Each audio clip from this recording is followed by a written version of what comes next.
students. Welcome to our first lecture of this class, Contours and Landforms. Today, we'll cover two major topics. First, what are contours and their rules? Second, what are some major types of landforms and different kinds of perception associated with landforms? So what is a contour? Contour is an imaginary line that connects all points that are at the same elevation in relation to a known reference point, oftentimes that's sea level. And this concept has been used since 1730s. It was first to represent the bottom configuration of the river. So in this picture here, it shows that the pink lines as an example of contours of a flight of stairs on campus. And if you think of the agricultural landscape of rice production, for instance, in the stunning dragon's backbone rice terraces, Longsheng, China, the edge of the water here forms lines at equal elevations. And in fact, the contour maps of natural landscapes often look very much like these edges of water lines, as shown here. So why do we as landscape architects need to learn about contours? Because they are the primary two-dimensional graphic vehicle used to express three-dimensional ground forms. Every site design project requires some change in grade. So when you are given a design project, not only should you understand what the landform of the site looks like and feels like for the users, you also need to communicate your proposed design changes to the grade through construction drawings or other tools like hand or digital 3D models, right? And as of now, two-dimensional construction drawings like this one remain the major tool that we use to guide and direct the work of earth-moving contractors in executing the grading project. So it is really important we master the skills of interpreting and visualizing landforms. Now let's get to the basic rules of contours. The first one is about representation. How to represent existing versus proposed contours. For construction drawings, they are shown on the same drawing. And why is that? It wouldn't be a bad idea to pause the video now and think about this for a few seconds. So only by showing them on the same drawing can we understand the exact locations where the work of earth moving will be performed, right? It will also enable us to quantify the amount of earthwork that will need to be completed for budget estimates. Next, how are existing versus proposed contours represented? Existing should be dashed and proposed should be solid. And later on in your own drawings, we'll ask you to make existing contours lighter and proposed darker. So the proposed contours are really the prominent features on your drawing. So in typical construction drawings, both existing and proposed contours represent whole number contours.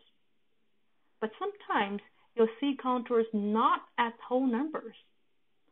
For instance, at a 0.2 feet or a half-feet intervals, and that is usually when very fine details need to be provided for very specific areas.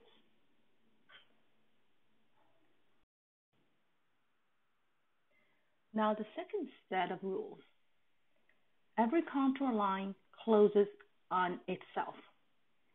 The closure may not happen on your map or site per se, but the contour eventually closes on itself if you look far enough out of the site or the map boundary. Next, contour lines appear to occur in pairs. The 10 to 40 feet contours that you see here on this face of the hill will continue along the other side of the hill so that they appear to be in pairs on the opposite sides of the hill. Our Regent Valley landscape around State College is another perfect example. Next, contour lines never split. Every contour has higher ground on one side and lower ground on the other side, because you can't just have it both ways. Now, rule number 4. I'm going to start this one by asking a question instead. Can contour lines cross each other? Here's another great moment to pause and think. Well, under normal circumstances, they shouldn't, right? Because you can't have two different elevations at the same point. However, what about overhanging cliffs like this one? Other rare situations may include an arched rock or a natural bridge.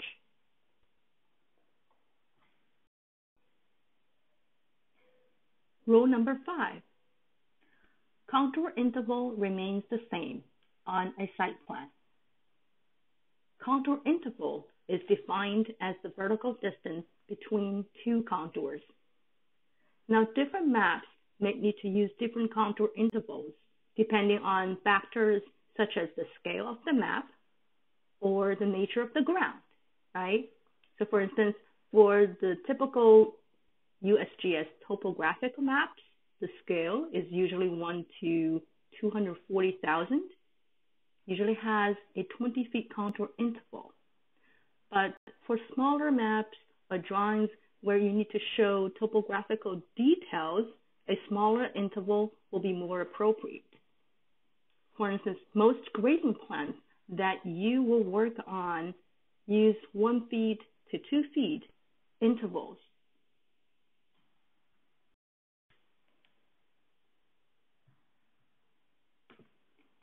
Next rule. This one seems silly, but it's easily forgotten or overlooked. Also, this is the reason why we see so many unsuccessful stormwater designs that fail to move water in the intended direction. So we can't stress enough that water flows downhill, perpendicular to the contours.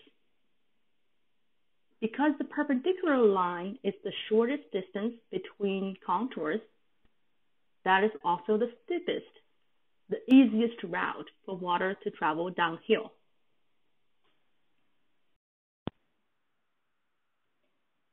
The next rule is about contour spacing. Spacing between contours indicate steepness. A great way to get yourself familiar with contour maps and train yourself to quickly visualize a landform is to draw a section. Like in this example below, here the contour interval is 2 feet. So draft elevation lines in the section first from 8 feet to 20 feet, then project vertical lines down from the points along the section cut line to form the profile. Now from the profile you just built, you'll be able to see smaller horizontal spacings on the west side of the hill indicates steeper slopes, whereas the larger horizontal spacing on the right side of the map indicates shallower slopes.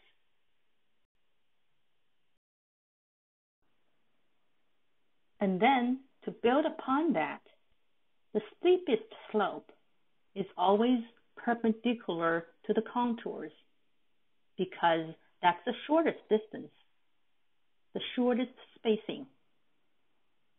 And it's also the direction water will flow the easiest, as we mentioned before. Again, to build upon the previous rule of spacing between contours indicates steepness. Uniform horizontal spacing indicates a uniform slope. If the spacing is the same, then the slope is uniform, right? It's as straightforward as that.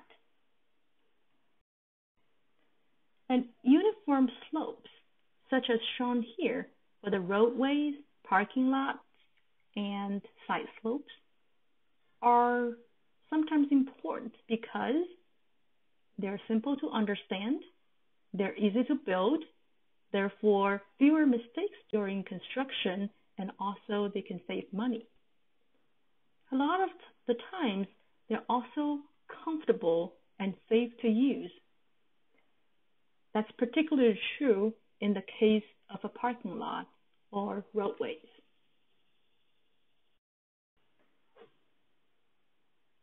Next, the contour horizontal spacing of convex versus concave slopes. These two terms are common language of landscape architects. So when others mention that, let's create a convex or a concave slope to achieve a certain experience, you need to understand what that means. So let's look at the sections first. You can see here that the section of a convex slope on the left curves outward, meaning that as you get higher in elevation, the slope gets flatter. In contrast, the section of a concave slope curves inward.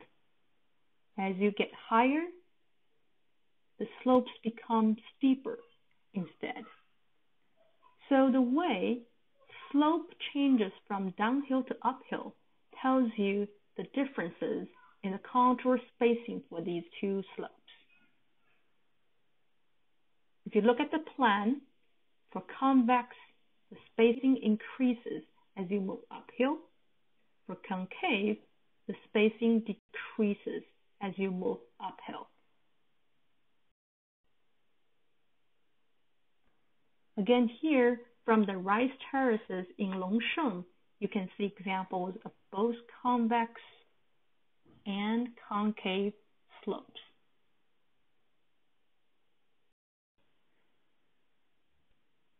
Okay, those are the set of basic contour rules that really form the foundation of this course. Here, I just want to emphasize that the ability to analyze, interpret, and visualize landforms from contour maps and plans is a basic skill that landscape architecture students must master to become a professional designer. It may be very hard at the beginning to understand contours because they are imaginary lines and therefore cannot be easily visualized in the landscape. But I'll tell you that practice matters, and you'll get better and better with repetitive practices.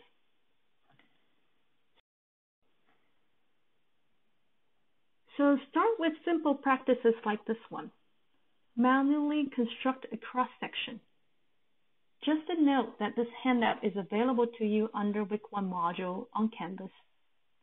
Print it out or work directly on your tablet or touch screen.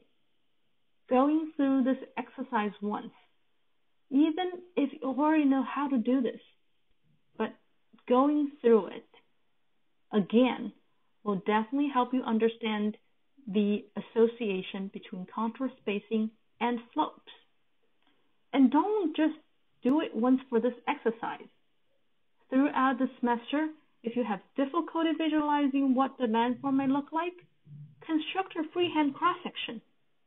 You will appreciate these simple exercises because eventually you'll get so good and you don't need them anymore.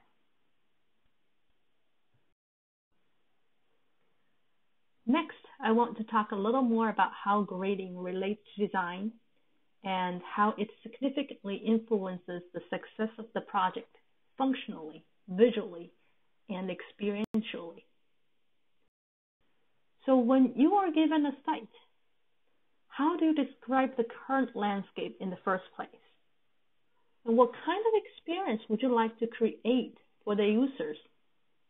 Is the current landscape surface flat, steep, high, low, smooth, bumpy, gentle, rolling, or rugged?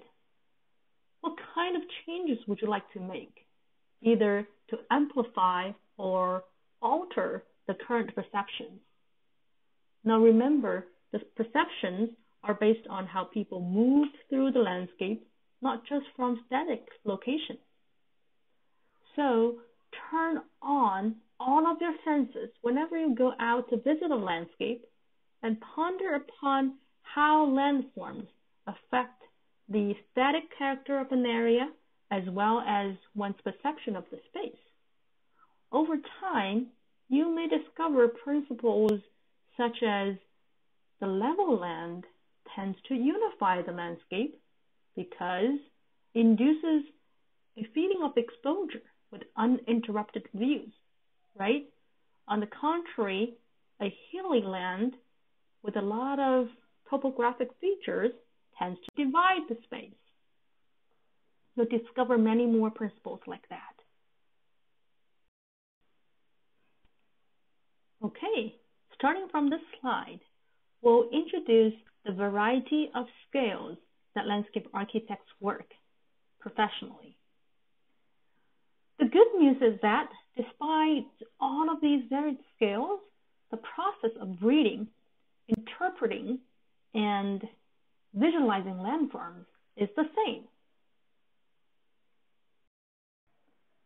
There are only 4 basic contour patterns. We often call them contour signatures, which is basically recognizable arrangement or patterns of contours.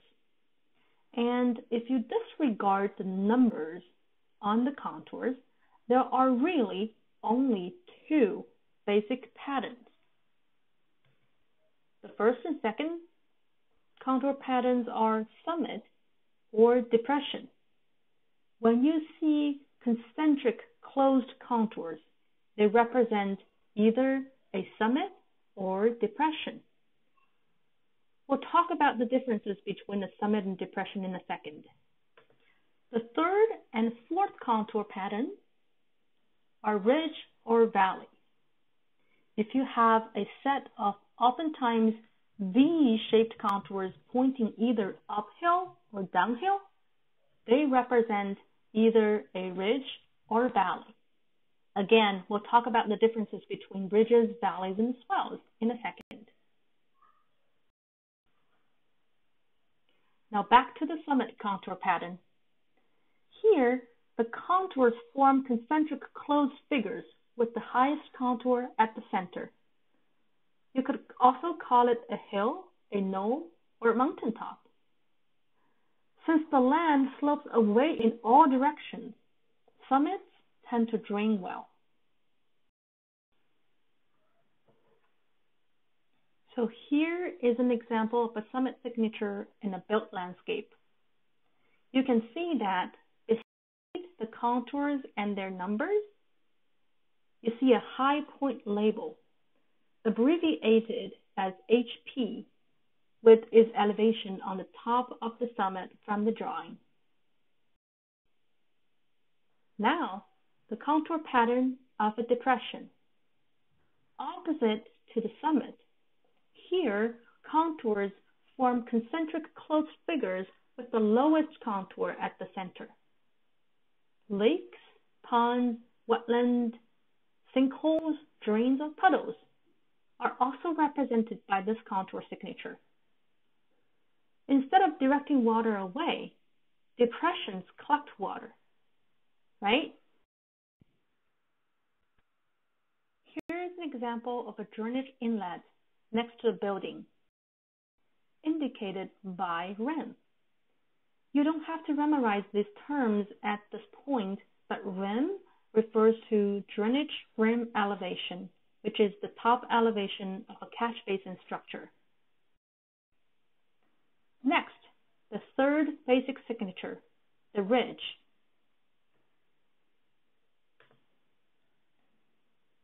This is a U or V-shaped elongated landform. At the narrow end of the form, the contours point in the downhill direction. So here, you need to carefully note the contour labeling, for this is the easiest way to determine if it is a ridge or a valley. For ridges, remember that the closed end of the V points downhill. Here is an example on a construction drawing with a group of U-shaped contours whose closed end points downhill. The valley signature is the opposite. It's still a U or V-shaped elongated landform, but now the closed end of the V points uphill instead. So, in case you sometimes get confused at distinguishing ridges versus valleys, there is a trick.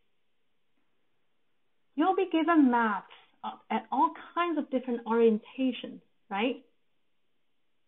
So what to do if at the first glance you can't tell whether it's a ridge or a valley?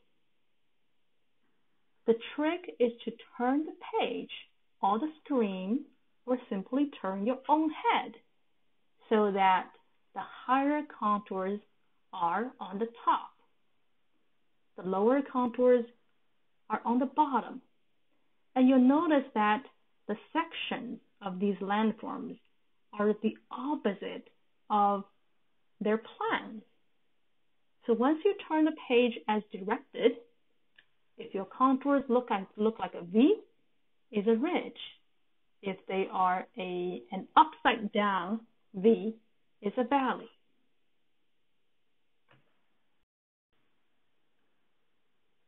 Okay, back to the valley signature. Here is a new term that you'll hear us say probably hundreds of times throughout the semester, a swale. What is a swale?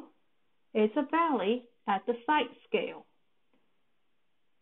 And this is an example of a swale beside a building to direct water away from the building.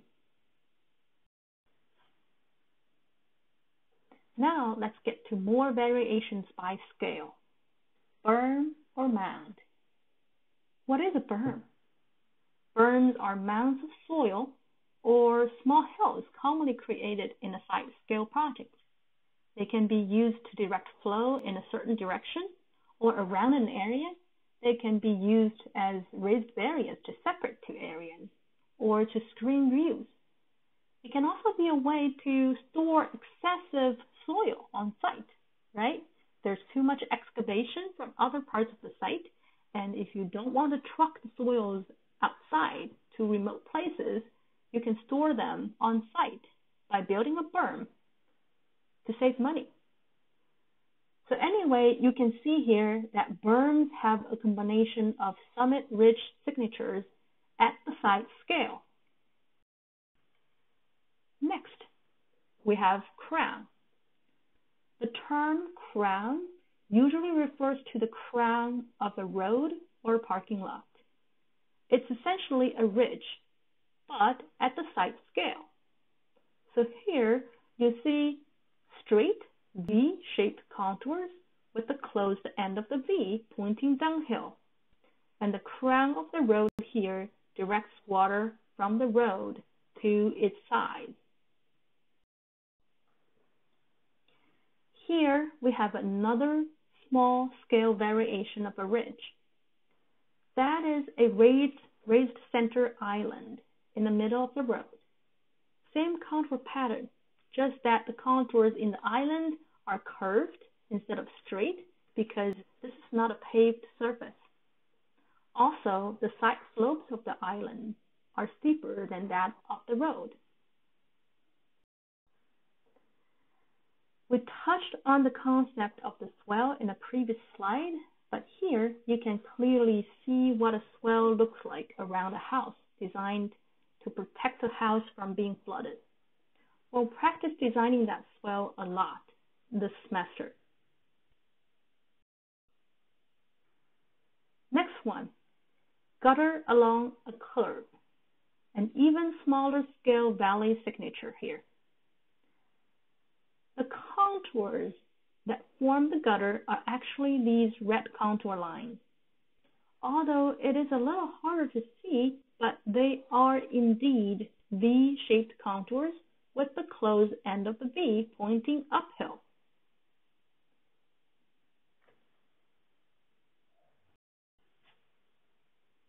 Next, we have a small-scale variation of a valley signature in the middle of a parking lot island. Now think for a minute what the benefits are with this design. Where does all the water from the parking lot flow into? The island, right? Now this design doesn't direct water away. Instead, it collects the dirty parking lot water and stores and potentially infiltrates it in the island. This is something that we encourage you to do to reduce your stormwater impacts in later classes. Sometimes signatures can be combined for various reasons. As in this example, a small depression and check dams are added to the swell to slow down, temporarily store, and safely discharge water downstream. Here is another important term, saddle, that combines different signatures. So a saddle, like the horse saddle shown on the left here, has two ridges or summits with a low area in between. Although the picture doesn't perfectly match the map here, it gives you an idea of what a saddle looks like in a natural landscape. Now, in a built landscape, such as for the swell that we'll forever talk about, a saddle needs to be created in the middle in order to form the swell on the sides. Note that the point where the swell starts, which we call the high point of the swell, HPS, is in fact the lowest point in this direction, where the saddle is. But it is the highest point in the other direction, where the swell forms. Okay, now on to our last concept, a gap. If you have visited places like the Delaware Water Gap, you may already be very familiar with this concept. A gap is a narrow opening between mountain peaks, also called mountain pass or notch or cols. It usually results from water breaking in a line of hills, affording a route through. Gaps are rugged and difficult to navigate. Their key differences from saddles are they're very narrow, like the picture on the bottom left shows. That is all for Lecture 1, Contours and Landform. Take a break, and your next step will be to watch the video that introduces Exercise 1. Thanks, and see you in class.